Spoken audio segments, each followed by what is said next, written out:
First, Chase, to you. At the conclusion of the film, we see Willa heading out to kind of join the next generation of revolutionaries. My question to you is, whose footsteps is she actually following in? Her mother Perfidia's or her father Pat's? Dare I say she's following in her own footsteps. She's creating her own path. She's learned from the mistakes and the success and the mistakes that her parents have made before her, but she's not directly following in anyone's path. She's creating her own. Regina, to you, there's a scene obviously with the nun, and the nun is asking you, why are you still doing this? Why is she still fighting?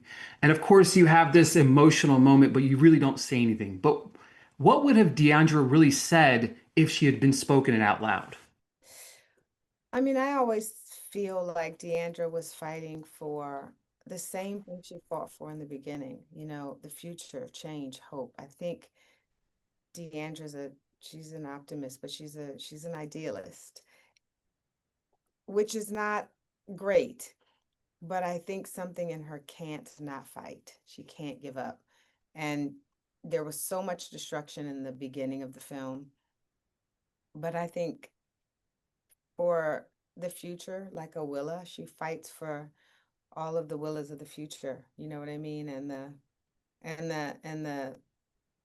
the idealized version of the Pats and the Perfidias and the Deandra like that. Like maybe just she fights for the possibility that exists inside the maybe. Huh. Exactly. I mean, it's exactly. Um, Chase, back to you. I'd love to hear about the collaboration process and bringing Willow to life a little bit, right? Because obviously Perfidia wasn't in Willow's life, but as you see her move throughout the second act of the second, third act of the film, you see her in her, right? But of course, you see Bob as well. What was that collaboration process like to bring this character to life?